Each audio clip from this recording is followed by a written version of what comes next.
E nós começamos aqui, eu lembro que eu ministrei duas mensagens assim, diferentes. De repente a gente entrou nessa e agora nós embalamos. Como eu disse, eu nem esperava que seria algo assim tão longo. E que ao mesmo tempo, amados, tem gerado tanto entendimento. Como nós ficamos, aí, se eu não me engano, acho que praticamente 5 ou 6 cultos, 5 ou 6 encontros. Nós estamos ainda, né? Versículo 1 e versículo 2 ainda.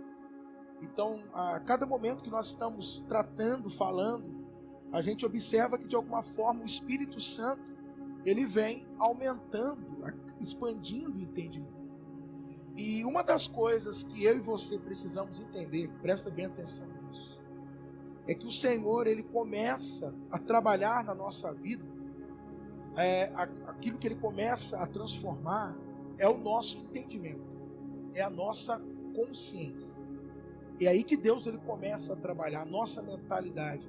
O mundo aí fora chamaria de mindset, né? Eles chamariam disso. Mas é interessante nós observarmos, amados, porque primeiro, antes de Deus esperar que você haja, primeiro ele vai trabalhar no seu entendimento, quebrando alguns paradigmas, quebrando alguns padrões, colocando novos padrões, para que então você possa receber e começar a agir. Uma das coisas que as pessoas às vezes elas não entendem é que Apocalipse fala sobre a marca da besta, não é? E é interessante porque a marca da besta, ela seria aonde, amados? Em qual região do corpo? Na testa e aonde? Não é aqui? Na mão direita, no braço direito? Não seria isso? Aí as pessoas imaginam que seja o quê? Um chip. Alguns imaginam, né? Eu estou te falando porque assim, a gente está no meio evangélico há um tempo, o pessoal achava que era o cartão magnético, o cartão de crédito que você usa. Você sabia disso? Eles achavam que isso era a marca da besta.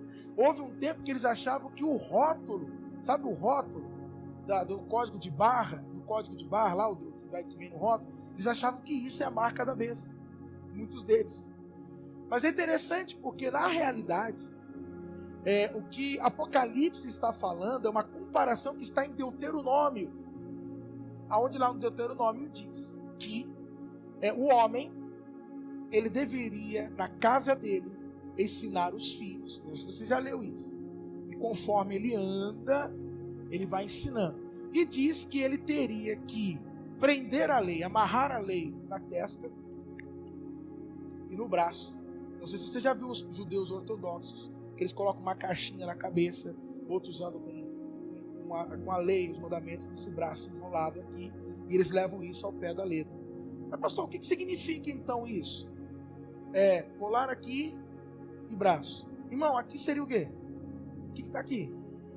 Cérebro. Cérebro tem o quê? A sua mente. Então ele está dizendo assim, olha, nos últimos dias a besta vai deixar a marca dele. Aonde? Na mente das pessoas. Como assim? Uma mentalidade. É um padrão de pensamento, irmãos. E mentalidade gera o quê? Comportamento. Deu para entender agora? Então mentalidade gera o quê? Comportamento. Então não adianta você exigir um comportamento de uma pessoa se ela não tem o quê? Mentalidade para aquilo. É interessante, porque eu estou estudando bastante sobre isso, mas se você pegar, por exemplo, um homem rico, e esse homem rico, você tirar tudo que ele tem, você acha que ele continuaria pobre? Irmãos, em prazos de meses ou anos, não muitos anos, ele voltaria a ter o que ele tem ou até mais. Por causa do quê? A mentalidade. Pobreza, irmãos, é uma mentalidade. Deu para entender? É uma questão de mentalidade. Por isso, então, que, primeiro, o que nós precisamos como discípulos? Se expor à palavra de Deus. Está exposto à palavra. Porque na medida que eu estou ouvindo a palavra, ela está transformando o que, meu? A minha mentalidade, o meu entendimento. E depois que o entendimento é refeito, logo depois o comportamento é algo natural. Amém? O comportamento é algo natural. Então o que nós precisamos entender? Por isso que você tem que vir, ouvir, procurar estar lendo, pedindo para o Espírito Santo, sabe? O seu entendimento ele ir sendo alterando, mudado. Vai implicar também, querendo ou não, é um esforço seu. Você vai ter que estar aberto, porque ele vai mexer em muitos padrões dentro de você, em muitos fundamentos em você. Até na forma de como você crê, até na forma de como você se comporta como um cristão. Até tudo isso vai sendo alterado. Então, em alguns momentos, a gente vai, sabe, dar um choque. Eu não sei se nessa série que você está acompanhando comigo, se tem algumas coisas que, de repente, é soltado aqui, a gente fala, e aquilo entra e gera uma estranheza. E você diz assim, mas a minha vida toda me falaram que era assim. E de repente o pastor, em um culto de 45 minutos de mensagem, ele quer alterar uma vida inteira desse jeito. Eu digo para você, sim, é isso mesmo que eu quero fazer. Amém, irmãos? É isso mesmo. Então, é maravilhosa a palavra. E a gente precisa estar exposto a ela. Amém, queridos? Então, eu creio que primeiro o Senhor está gerando em nós. Presta atenção, ó. Deus está gerando em nós uma consciência de discípulo. E fala a verdade, irmãos. A gente não é discípulo. A gente não sabe o que é ser discípulo. Nós não fomos ensinados a isso. Eu sei o que eu estou falando. E vocês também sabem. Você foi ensinado a ser evangélico. Você foi ensinado a ser crente. Mas discípulo de Jesus. Pastor, mas não é a mesma coisa? Deveria ser, irmãos. Mas nós estamos vivendo um tempo agora que a gente tem que começar a separar até isso. Não é? Quando a gente usa o termo gospel. Poxa, gospel agora é grife. O termo gospel virou grife. É o que virou. Virou a nomenclatura. Virou isso agora, virou um nicho. Poxa, hoje em dia a gente não tem pessoas que vendem roupa gospel, sim ou não? Tem ou não tem, mulherada? Roupa para crente, não tem? Quem sabe logo eles inventam o iPhone para crente também. Não dá para duvidar, não é? E vão inventando. Mas por quê? Porque é para alcançar um público. O público gospel, mas o público gospel precisa entender. Nós temos que entender que o público gospel tem nada a ver com os discípulos de Jesus, irmãos. É bem diferente. E uma das coisas que a gente tem falado muito aqui, não sei se você se lembra, é a diferença entre o quê? Vamos ver. Fala. A diferença entre multidão e o que mais? Por que nós temos falado isso para você? Existe a multidão e existe os discípulos. É para gerar em você, ou para começar a gerar em você, discernimento. E é o que nós mais precisamos nesses dias, discernimento. Sim ou não? Discernir a coisa, se aquilo vem de Deus ou não vem de Deus. João, na sua carta, ele fala muito bem isso. Ele fala sobre discernir os espíritos. Quando ele fala disso, ele não está falando de demônio. Ele está falando sobre a motivação por trás daquilo. Qual é a motivação que está por trás daquilo? Quais são os interesses que estão por trás daquilo? Então, quando nós falamos para você assim, ó, existe a multidão e existem os discípulos, e que nós temos que fazer a transição, sair da multidão para tornar-se um discípulo. Eu tenho falado muito aqui, tem que virar a chave dentro de você. Porque você precisa pensar agora como? Como um discípulo, não mais como a multidão pensa. Você tem que pensar como o discípulo de Jesus pensa. Então, nós temos falado aqui isso para quê? Para gerar o quê? Discernimento em você. Para que quando você se deparar diante de alguma situação, algumas coisas, você já consegue discernir aquilo e você olha e você fala, epa, isso aqui é massa, isso aqui é multidão. Não, esse não é o caminho do discípulo. Deu para entender? Esses não são os fundamentos que um discípulo carrega. Esses não são princípios que o discípulo de Jesus, ele carrega em si. Por isso, então, nós temos procurado sempre fazer essa distinção. E, aliás, amados, a palavra de Deus, ela tem esse efeito em nós, gerar discernimento. Você discernir entre o que é bom e o que não é bom, entre um caminho e um outro caminho. Ela tem que gerar isso em você. Você tem que ser alguém que saiba discernir as coisas. Por quê? Porque o discípulo de Jesus, ele não anda mais sob uma lei rígida. Ele não é mais, digamos assim, mentoreado, tutoriado por Moisés. Agora ele é dirigido pelo Espírito Santo. A lei do Espírito de vida. Ou seja, qual é a lei do discípulo agora? É o Espírito Santo. É o Espírito que vai dirigir o discípulo agora. Por isso que não é simplesmente alguém chegar para você e falar, você não pode fazer isso e você pode fazer isso. Não, não funciona mais assim, amado. Não é mais assim que a coisa vai funcionar. Agora é você que em Deus, em Cristo e pelo Espírito terá que tomar as decisões e fazer as escolhas. Amém? Então nós estamos aqui em Lucas capítulo 5. E nós estamos nos primeiros 2 versículos, então leia comigo aí, o primeiro 2 versículos, do 27 e 28, tá? Senão você vai dizer que é 1 ou 2, né? 1 e 2, não, é 27 e 28, mas nesse contexto são os 2 primeiros ainda aí. Que diz o quê? Depois disso, falando de Jesus, ele saiu da cidade, ou ele saiu, e vendo um publicano, um coletor de impostos, um cobrador de impostos, na coletoria, de nome Levi. O que Jesus disse para ele? Segue-me. E o texto continua dizendo, alguns vão dizer assim, ele deixando tudo, outros vão dizer, e ele levantando-se, deixou tudo. A minha diz, ele deixando tudo, levantou-se. O que ele fez, amados? E ele o seguiu. Amém? Queridos, o que eu peço é a graça do Senhor aqui nesse momento, amém? De manhã foi assim algo maravilhoso. A maneira como o Senhor ministrou, eu peço que não seja diferente agora à noite, que seja ainda muito melhor, amém?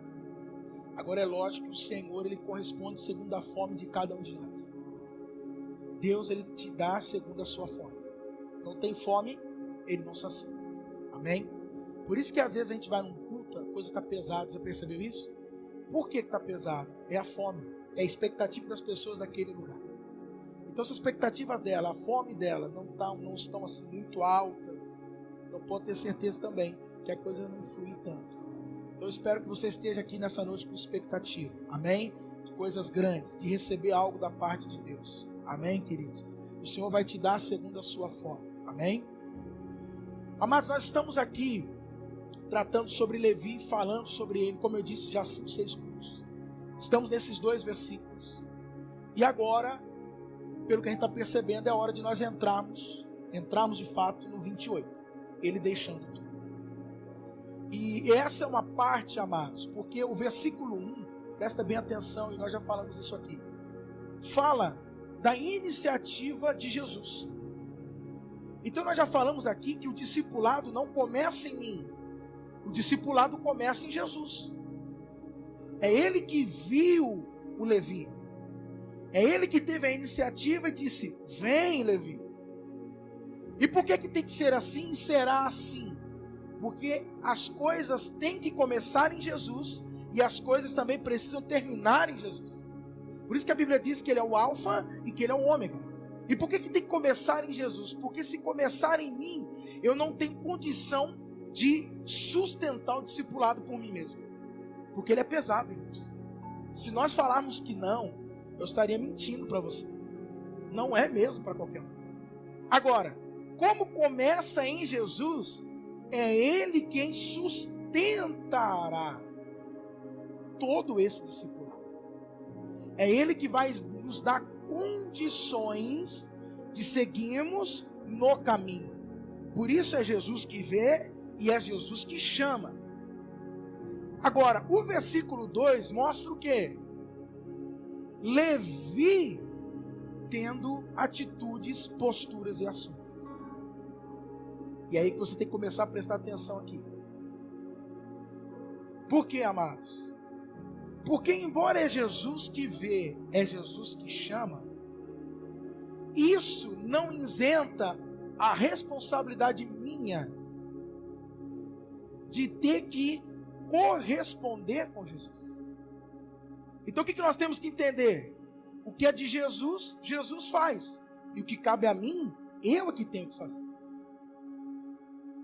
Então nós temos que entender o seguinte, por que eu te falo isso? Porque as pessoas têm uma mentalidade, às vezes, aí, a multidão, aonde ela pega a vida dela, os problemas dela, ela joga nas mãos de Deus e fala, Deus, resolve aí para mim. Entende?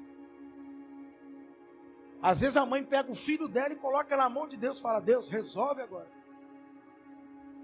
Joga a responsabilidade para Deus. Então é importante nós entendermos que o discípulo, ele sabe discernir o que cabe a Deus e o que cabe a ele. Amém, discípulos? Ele sabe discernir o que Deus é responsável, pelo que Deus é responsável e pelo que ele, discípulo, é responsável. Ele sabe discernir o que Deus dará conta. E que sentido, amados? Queridos, é lógico que Deus, ele não vai prestar conta para nós, mas Deus é alguém que ele precisa ser muito responsável por ele mesmo. E se ele tiver que dar conta, ele dará conta a ele mesmo, como diz a Bíblia, que Deus, não tendo por quem jurar, jurou por quem? Por si mesmo, dizendo que se eu não cumprir isso, eu vou ter que prestar conta a mim mesmo. Agora, o discípulo também entende que ele vai ter que prestar contas de algumas coisas. Amém, amados? Então aqui é importante nós começarmos a entender que existem coisas que cabem a mim e que você não pode jogar isso para Deus e para ninguém. Você não pode terceirizar. O discípulo, ele nunca vai terceirizar nada. Ele vai compreender isso. Agora, o que é interessante? É que o discipulado, presta atenção, o discipulado acontece como? Jesus chama e eu, discípulo, correspondo. Eu preciso corresponder a Jesus. Eu preciso interagir com Jesus. Existe uma interação entre eu e ele. E vai ser desse jeito que a coisa vai funcionar. Agora, qual que é o problema às vezes nosso?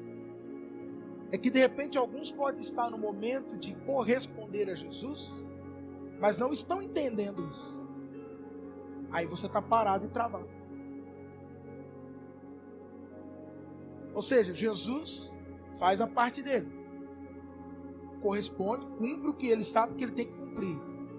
E você, discípulo? Será que agora não é o seu momento de ter que corresponder? Pensa nisso, presta atenção. Pensa nisso. E aí o que nós entendemos, irmãos, a partir daqui? Que quando ele deixa tudo, ele se levanta e segue a Jesus, o que nós temos que entender? Presta atenção nisso. Que o discipulado, ele vai iniciar na nossa vida o processo, a dinâmica, a partir do que, pastor?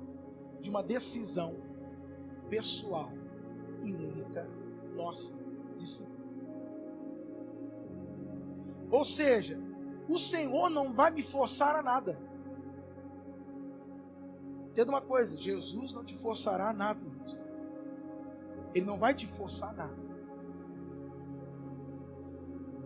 E aí o que eu preciso entender? Que para eu poder seguir a Jesus, eu terei que tomar uma decisão.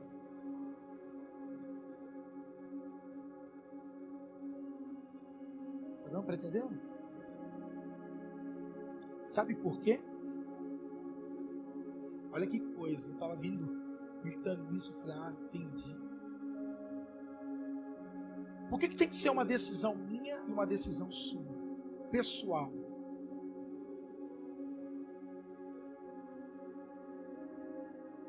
É porque há uma responsabilidade, amados, intransferível, que cabe a nós. E Jesus está dizendo, e você precisa entrar, entre aspas, nesse negócio, consciente do que você está fazendo. Por isso que é muito diferente ser evangélico e ser discípulo. Porque evangélico entra e sai de igreja, troca de igreja. Ele não gosta de uma coisa, ele sai. Ele não se sente bem, vai embora. Discípulo não. Vou te falar uma coisa, irmãos. A multidão, ela não tem nem consciência do que ela faz, do que ela tem feito, e de que tudo aquilo ela vai prestar conta. Por isso, irmãos, presta atenção, igreja. O discipulado, ele vai se efetivar com uma decisão sua e minha. Porque tem que ser um ato consciente. Deu para entender? É por isso que quando Jesus vai falar sobre ser discípulo dele, ele diz assim, olha, ser meu discípulo é como um homem que planeja uma construção. Ele não sai construindo, sai, irmãos? Primeiro faz o quê? Senta e calcula os gastos. Para que o quê?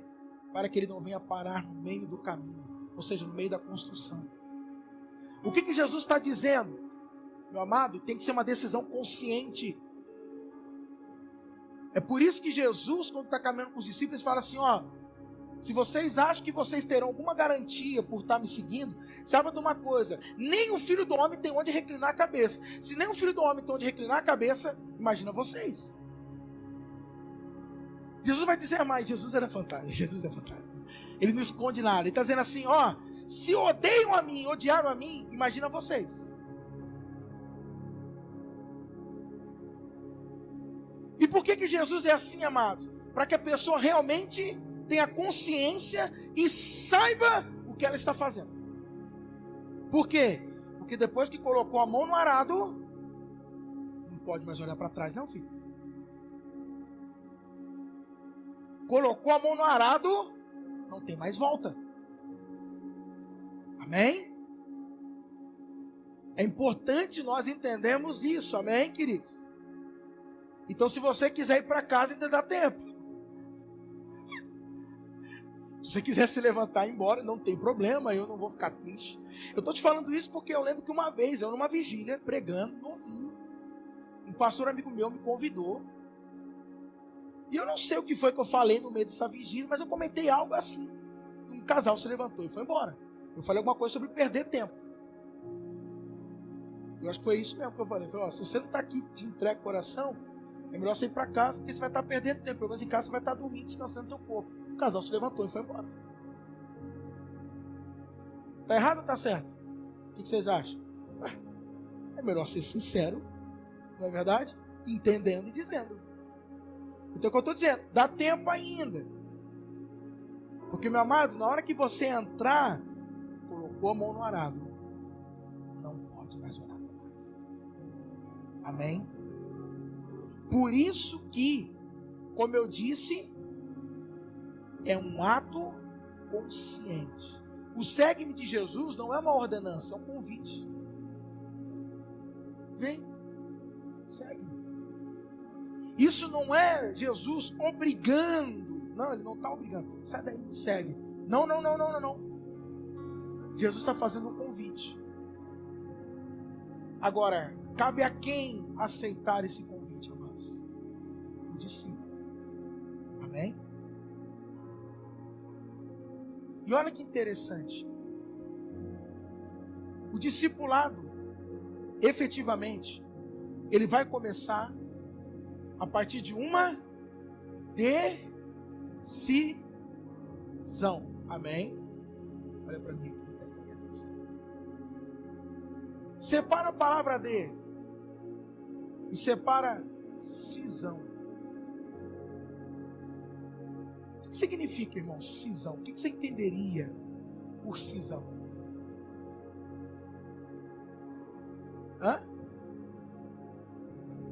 Fazer uma cisão. O que dá a ideia assim? O quê? Como é que é, irmãos Marina? Fazer um corte, não? Não é isso? Cisão. Sabe o que é uma decisão? Decisão nada mais é do que uma ruptura. Um romper. Pegando aí agora. O que Lucas está nos mostrando aqui com a história de Levi? É que no momento que Levi levanta e ele deixa tudo e vai seguir a Jesus, ou seja, ele tomou uma decisão, ele está simplesmente rompendo.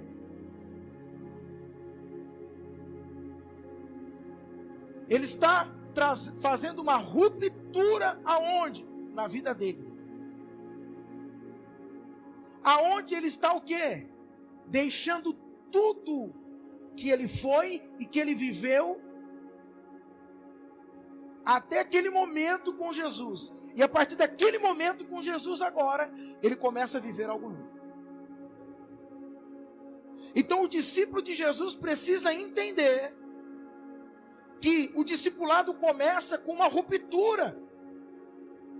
Por isso que Jesus disse, aquele que não deixar o quê? Pai, mãe, filhos. O que ele está dizendo? Olha, o discipulado, ele vai acontecer e ele vai se iniciar a partir de muitas rupturas. Muitos romperes.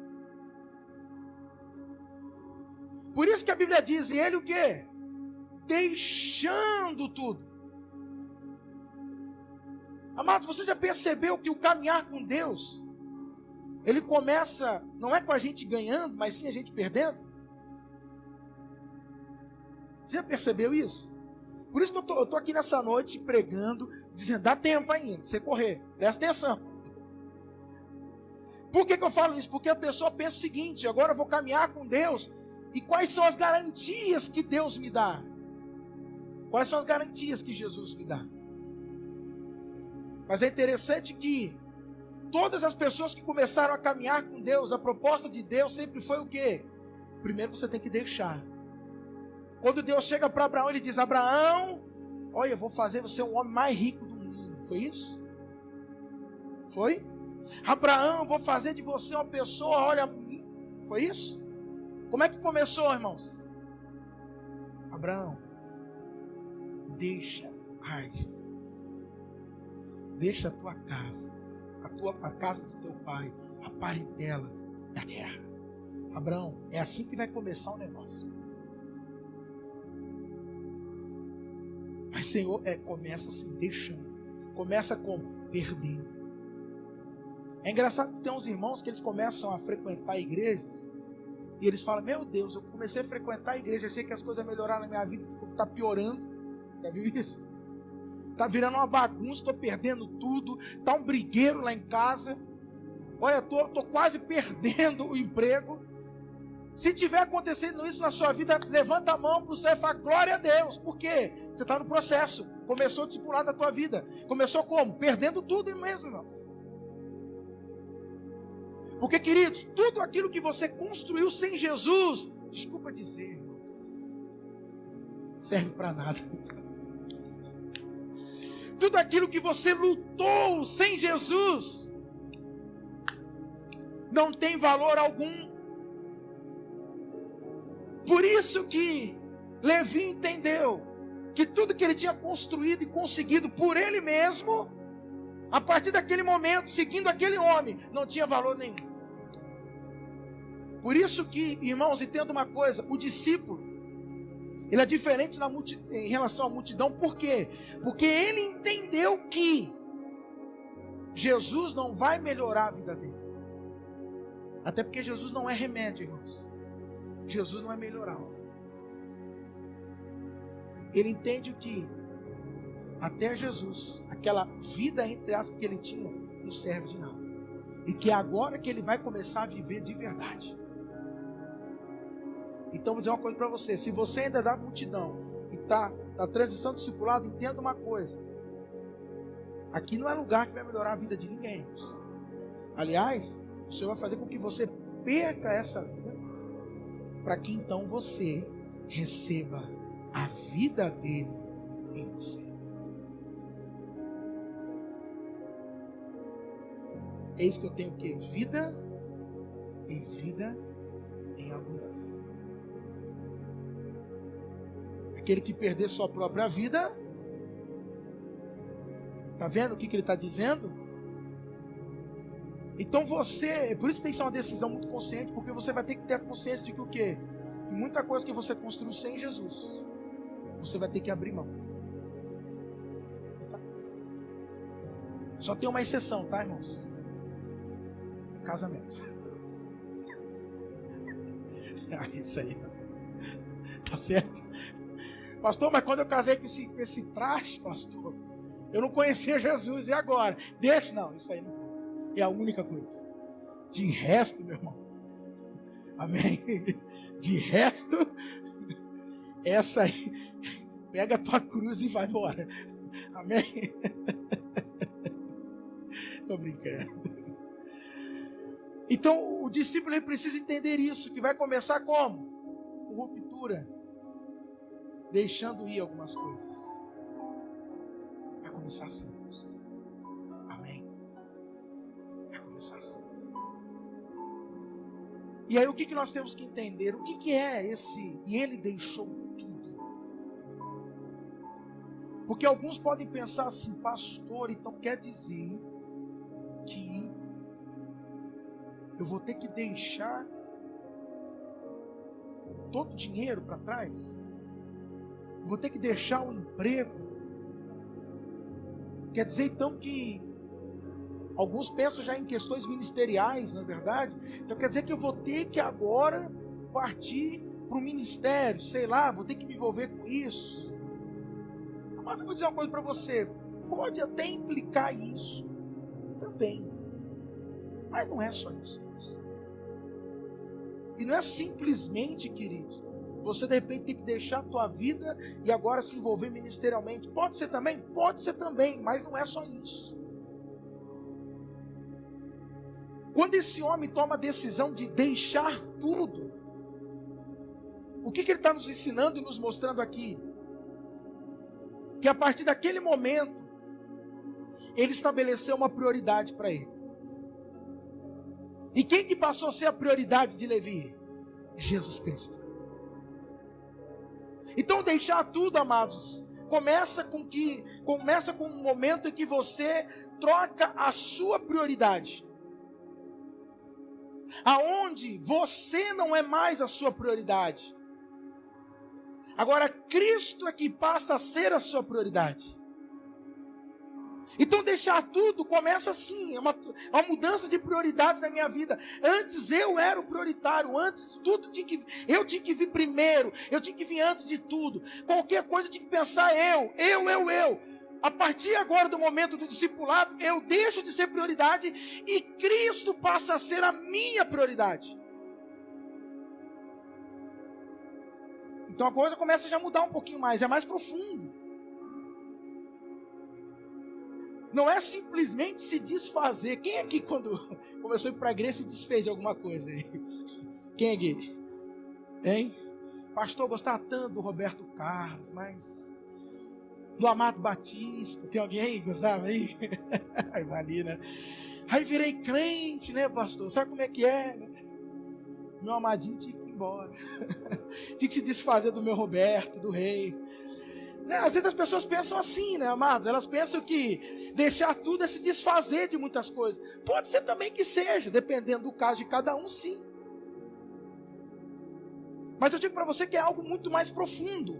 É simplesmente começar o quê? A mudar a nossa prioridade. Só que tem um problema. Você sabe que nem sobre prioridade nós no mundo ocidental conseguimos entender.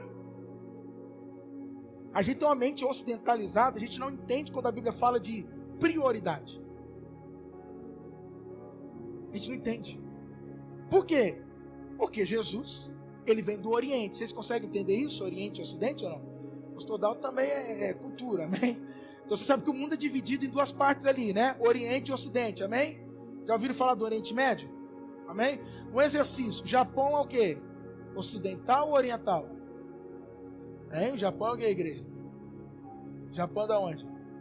São os orientais. Ok? Por que eu estou te falando isso? Porque a forma de pensar de um ocidental é diferente de um oriental. Completamente. Por que eu estou te falando isso? Porque quando você lê a Bíblia, existem algumas coisas que a gente olha e a gente traz aquele olhar ocidental. Só que teria que pensar de uma maneira oriental. Por que eu estou dizendo isso, irmãos? Porque a Bíblia diz, ele deixando tudo, e eu estou dizendo para você que Jesus passou a ser a prioridade dele. Queridos, eu posso te falar uma coisa? Algo que é prioridade, não existe segunda prioridade, terceira prioridade. Não sabia que não existe isso. O que é uma prioridade a partir do pensamento oriental? Não é fazer uma lista. A gente pode até fazer com a maneira didática, pedagógica, não tem problema, não está errado. Você pode colocar assim, minha prioridade é Deus, cônjuge, família, não tem problema, você pode até fazer isso. Até por uma questão de organização. Só que, biblicamente falando, sabe o que é prioridade? Quando Jesus fala assim, ó, buscar o reino e a sua justiça, sabe o que ele está dizendo sobre isso? É mais ou menos como a terra e o sol.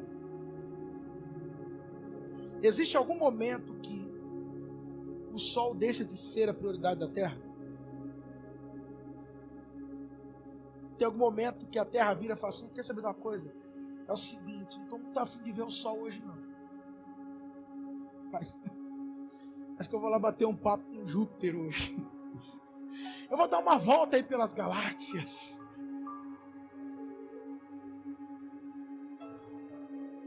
Como é a relação do Sol e a Terra, o planeta Terra? Como é a movimentação da Terra com o Sol? A Terra está sempre como? Girando em torno do Sol. É assim que é a prioridade a partir do Evangelho. Tudo acontece a partir de Jesus. Quando ele estabelece Jesus como uma prioridade, quando o discípulo estabelece Jesus como uma prioridade na vida dele, o discípulo está dizendo assim, toda a minha vida vai acontecer a partir de Jesus. Por que eu estou te falando isso? Porque a multidão tem uma tendência da seguinte, agora eu vou separar o meu tempo para Deus. Como assim? Você vai separar um tempo para Deus? Quer dizer que você vai pegar na tua agenda, vai chegar lá e falar assim, Deus, é o seguinte, tal dia eu dou um tempo para o Senhor aqui. Se o Senhor não aparecer, o Senhor perdeu. Aquele dia o Senhor era a minha prioridade. Não chega a ser estranho, irmãos? É como às vezes a pessoa quando vem para a igreja, e quando ela vai embora, ela diz assim, pronto, já fiz minha parte com Deus. Cumpri minha parte com Deus. A multidão pensa assim. Amados, o discípulo de Jesus, quando ele prioriza Cristo, ele vai viver a vida dele a partir de quem? De Cristo. Cristo é tudo e em todos. Porque dele, por ele, para ele, Paulo diz, nele nos movemos, existimos, e aí eu esqueci mais um lá, mas são 3. Está na Bíblia, amém? Quer dizer, o discípulo não faz mais nada fora de Jesus. Tudo que ele faz é em Jesus. E aí o que é interessante?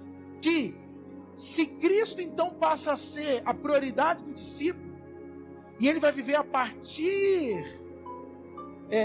de Cristo, logo ele vai começar a organizar a vida dele. A partir de quem? A partir de quem? A partir de Cristo. Por isso que esse homem, então, ele faz o quê? Se ele é minha prioridade, eu já começo deixando tudo. Por quê? Agora eu vou começar a organizar minha vida a partir dele. O que é interessante, amados? Por exemplo, falando de casamento. Relação conjugal. O que o mundo fala sobre casamento? O que o mundo diz sobre casamento? Que a gente pode trocar de cônjuge como se troca de roupa, né? Você não está gostando mais, joga fora e pega outro, não é? Só que quando eu passo a ser discípulo de Jesus e Cristo é minha prioridade, eu vou mudar, vou alterar o meu entendimento, a minha compreensão sobre casamento. E aí eu começo a viver e pensar casamento a partir de Jesus. Está dando para entender agora? Quem está entendendo aqui? Está simplificando o que é ser um discípulo? E sabe o que é interessante quando se fala de casamento, irmãos? Você sabia que a única coisa que Jesus não tocou foi o casamento? Como assim, pastor? Jesus tocou em todos os pontos da lei. Até no sábado, que é a coisa mais sagrada para um judeu. O dia que você for lá para Israel, para Jerusalém, amém, crente? Vai fazer uma caravana soberana, vamos para lá ou não? Então nós vamos lá. Você vai perceber uma coisa interessante no sábado. Você vai perceber isso no hotel que você ficar, amém? Agarra aí, crente. No hotel que você ficar, você vai perceber uma coisa. Quando você entrar no elevador, você vai perceber que todos os botões do elevador estão apertados. E ele vai parando de andar e andar. Por quê? Porque como é sábado, o judeu não pode fazer esforço nenhum. Então ele não se dá nenhum esforço de apertar um botão. Porque senão ele vai estar pecando e quebrando a lei do sábado. Só que a Bíblia diz que Jesus mexeu até no sábado, não foi? Ele ressignificou as coisas. Eu vou falar sobre isso já agora. Só que quando foram falar para ele de casamento, o que Jesus disse? No princípio não era assim. Sobre a lei ele disse, Moisés diz, eu porém vos digo. Mas quando chegou o casamento, no princípio não era assim. Ele não mexeu. O que nós vamos entender, irmãos? Presta atenção. Eu deixo tudo, Cristo passa a minha prioridade, Cristo vai começar a organizar a minha vida, Cristo vai começar a ressignificar a minha vida. Cristo vai me ensinar e me mostrar a maneira como eu tenho que lidar com as minhas finanças, com dinheiro. O lugar que isso tem que estar na minha vida e como eu tenho que tratar isso. Então é maravilhoso quando você começa a entender, é que na verdade quando se fala de deixar tudo, eles colocam para nós um jugo, não é verdade? Um peso, e que você fica assim, meu Deus. Mas quando você começa a entender isso na realidade, o que a Bíblia está nos ensinando sobre isso, você vai entendendo então que o norte seu é alterado. Deu para entender? Irmãos, agora eu confesso, não é fácil. Não é fácil. Por que não, pastor? Porque Cristo me diz e haverá momentos que eu vou ter que dar outra face. É fácil? Não, outra face? É. Mas eu vou ter que dar. Entende? Ele diz que se alguém está me caluniando, me difamando, falando mal de mim, ele diz assim, vai lá e quebra o pau com essa pessoa, é isso? Meu filho, estende as mãos e ora e abençoa.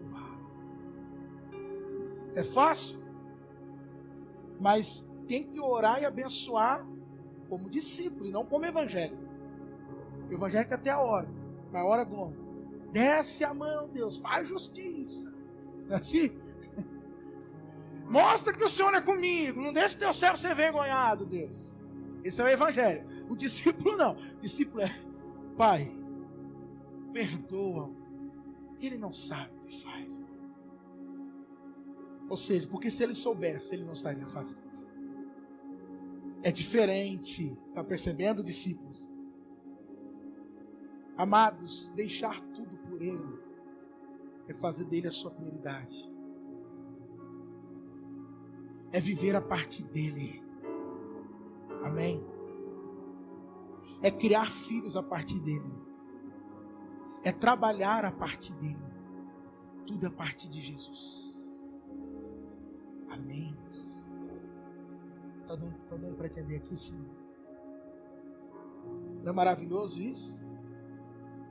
Como a coisa vai sendo completamente assim alterada, nós vamos sendo ali alterados, ressignificados, vai acontecer como diz lá o reverendo Batista, um rebuliço em nós. Vai começar, irmãos, a visão sendo alterada. Por isso nós temos que compreender isso e estabelecê-lo como essa prioridade máxima nas nossas vidas. Como a única prioridade, como eu disse, é algo único. É algo único. Simplesmente minha única prioridade. É um pleonasmo que eu estou dizendo. Amém, igreja? Amém? Eu não tenho mais nada aqui para dizer. Mas eu espero que nessa noite o Espírito possa ter iluminado o seu entendimento, te fazer entender esse viver, amém? Essa entrega, lembrei.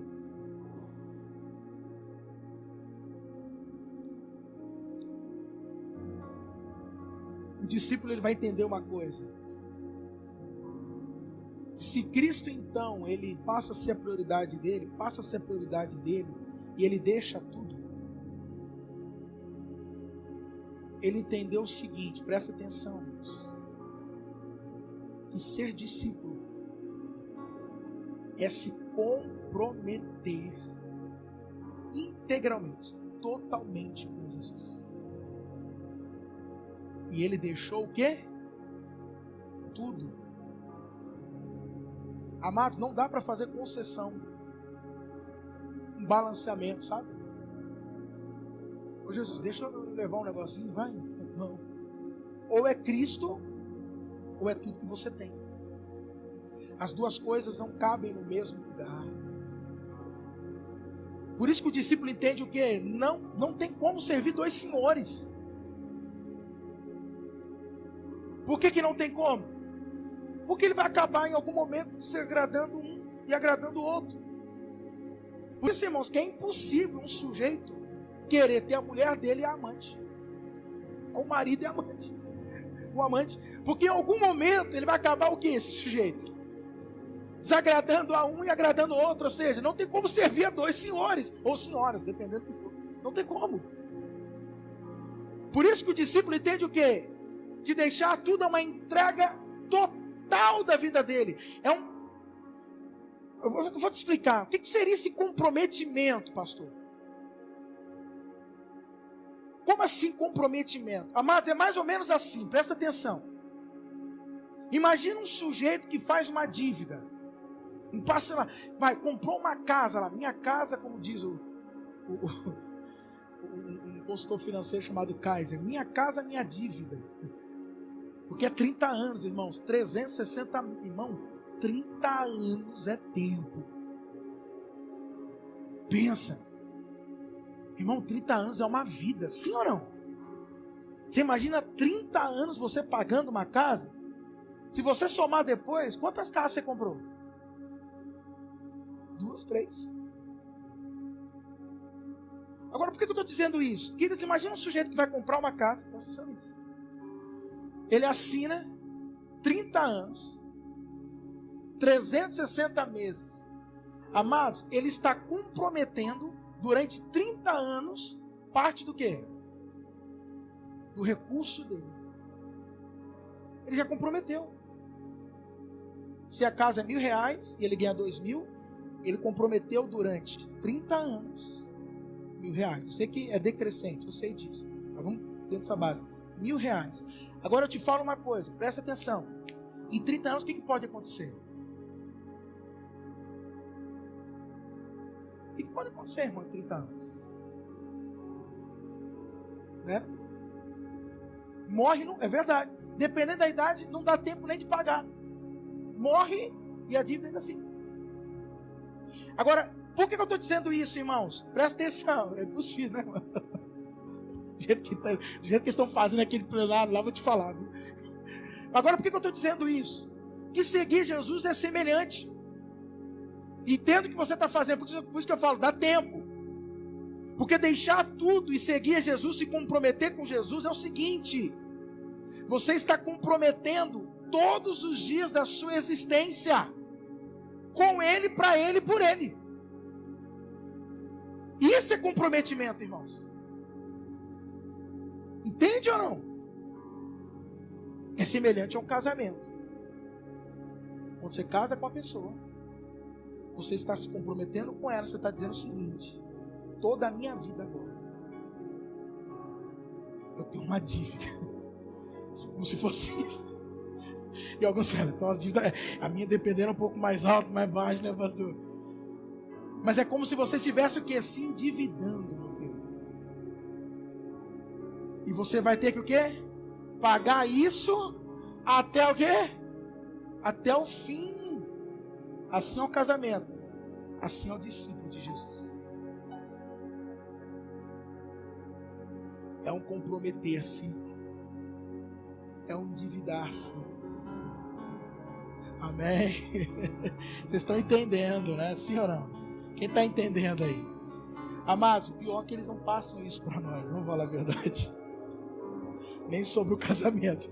E nem sobre o discipulado. Não é? Vou te falar. Quando o Levi então faz isso, ele diz, e deixando tudo.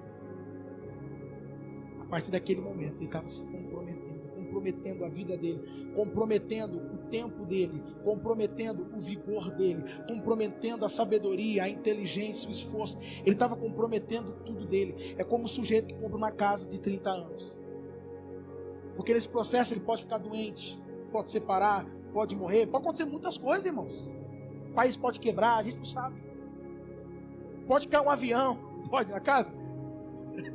Pode ou não pode? Pode! Sei lá, pode acontecer qualquer coisa. Sim ou não?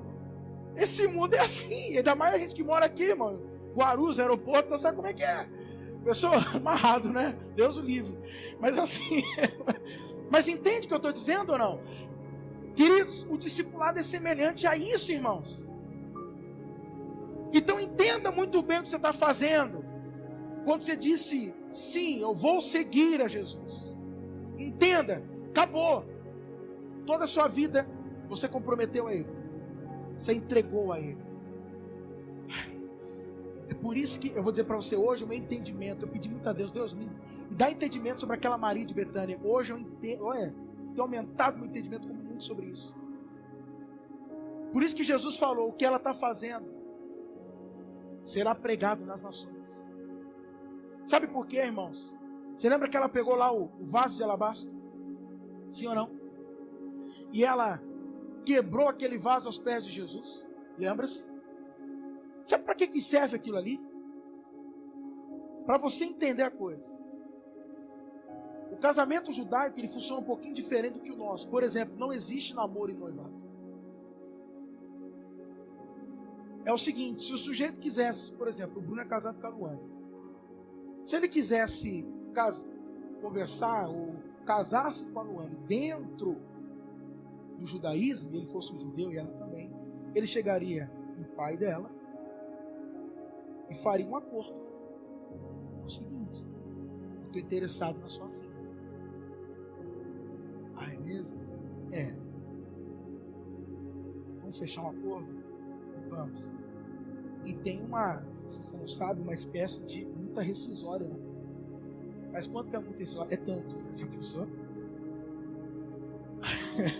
A partir daquele momento, ele estaria desposando a esposa dele, né? Desposando, por isso que é esposa, a Luane. Para nós seria um noivado. Para ele seria o quê?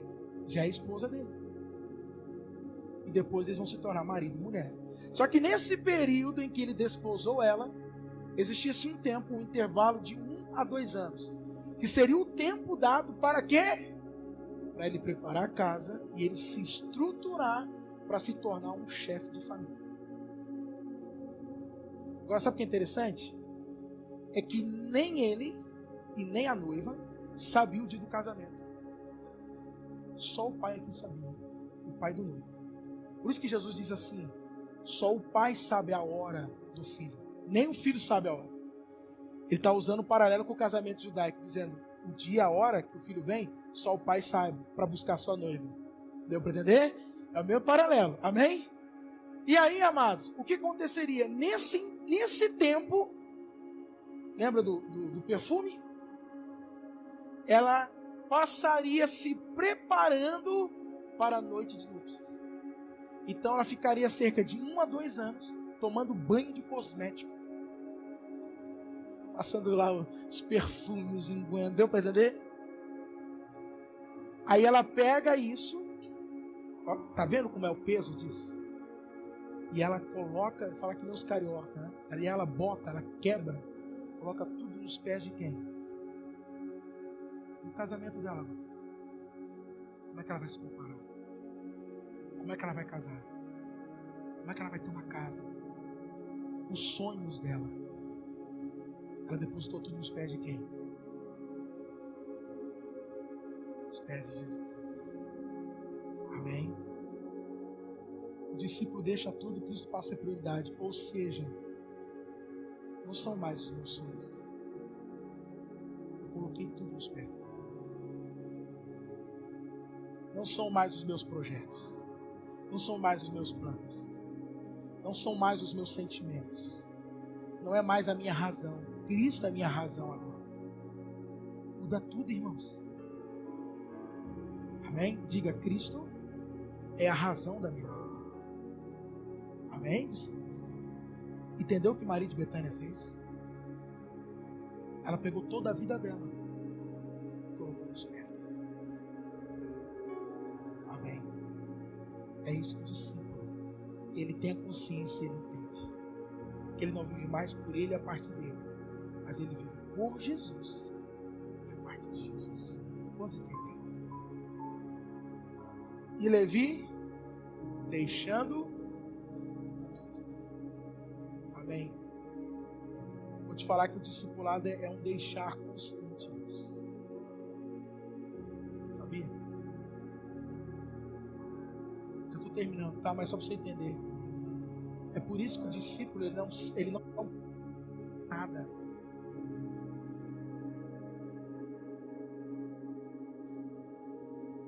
Por quê? Porque na hora que ele precisar soltar, ele vai soltar.